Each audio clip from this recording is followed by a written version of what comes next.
स्वीटी अपने बॉयफ्रेंड से पूछती है, अच्छा एक बात बताओ कि यदि मेरी किसी दूसरे लड़के से शादी हो जाए तो तुम क्या करोगे? लब, तुम्हें भूल जाऊंगा। लड़के ने बहुत छोटा सा जवाब दिया। ये सुनकर स्वीटी गुस्से में दूसरी तरफ घूमकर बैठ गई। फिर लब ने कहा, सबसे बड़ी बात कि शादी होते ही तुम मुझे भूल जाओगी। जितना जल्दी मैं तुम्हें भुला सकूंगा उससे ज्यादा जल्दी तुम मुझे भुला दोगी।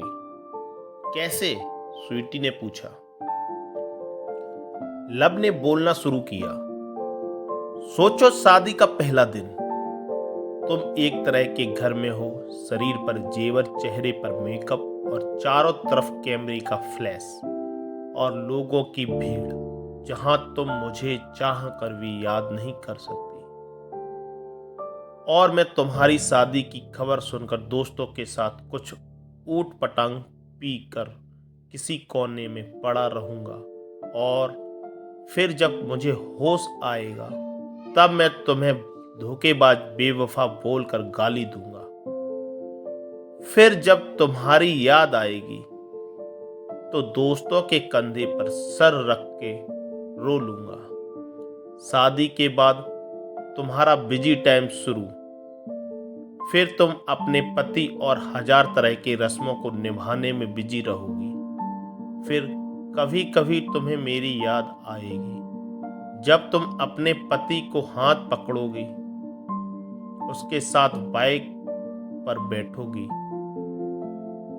और मैं आवारा की तरह इधर उधर घूमता रहूंगा जैसे जिंदगी का कोई मकसद ही नहीं, और अपने दोस्तों को समझाऊंगा कि कभी प्यार मत करना, कुछ नहीं मिलता, जिंदगी खत्म हो जाती है प्यार के चक्कर में। कुछ वक्त बाद तुम पति के साथ हनीमून पर जाओगी, नया घर होगा, शॉपिंग होगी, नई जिम्मेदारियां।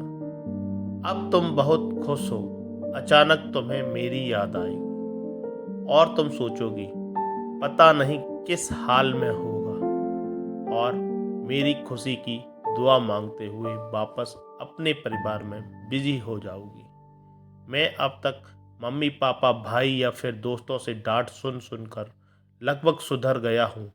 सोच लिया अब कोई काम करना है, एक अच्छी सी लड़की से शादी करके तुम्हें भी दिखा देना है और सबको यही बोलूँगा कि भुला दिया है मैंने तुम्हें। लेकिन तब भी मैं तुम्हारे मैसेजेस को आधी रात को निकाल कर पढ़ूंगा और सोचूंगा शायद मेरे प्यार में ही कमी थी जो तुम्हें न पा सका। फिर अपनी तकलीफ को कम करने की कोशिश करूंगा।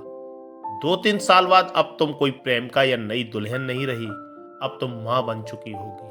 पुराने आशिक की याद और पति के प्यार को छोड़कर तुम अपने बच्चे के लिए सोचोगी। अब तुम अपने बच्चों के साथ बिजी रहोगी। मतलब अब तक मैं तुम्हारी जिंदगी से परमानेंटली डिलीट हो चुका हूँ। इधर मुझे भी एक अच्छा काम मिल गया है, शादी की बात चल रही है और लड़की भी पसंद हो गई है। अब मेरा बिजी टाइम शुरू हो गया, भूल गया हूँ। अगर किसी जोड़ी को देखता हूँ तो तुम्हारी याद आती है, लेकिन अब तकलीफ नहीं होती।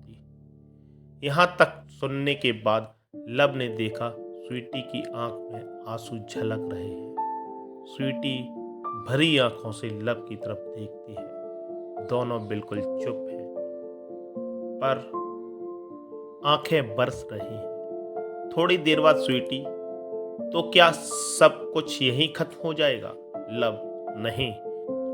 किसी बात पर जब तुम रूठ जाओगी अपने पति से, किसी बात पर, लेकिन तुम्हारे पति आराम से सो रहे होंगे, पर उस रात तुम्हारी आंखों में नींद नहीं होगी, और इधर मैं भी अपनी पत्नी से किसी बात पर खफा होकर तुम्हारी तरह जागूंगा। पूरी दुनिया सो रही होगी सिर्फ हम दोनों के अलावा। फिर हम अपने अतीत को याद करके खूब रोएंगे, एक दूसरे को बहुत महसूस करेंगे, लेकिन इस बात का भगवान के अलावा और किसी को पता नहीं चलेगा। बस इतना कहकर वो दोनों रोते हुए एक दूसरे को गले लगा लेते हैं। दोस्तों, आज की आपको ये हमारी कहानी कैसी लगी हमें कमेंट कर जरूर बताएं, और यदि अभी तक हमारे चैनल को सब्सक्राइब नहीं किया है तो अब जाकर हमारे चैनल को सब्सक्राइब कर लें। अगले वीडियो में फिर आपसे मुलाकात होगी एक नई कहानी के साथ। तब तक के लिए बाय बाय। जय हिंद, जय भारत।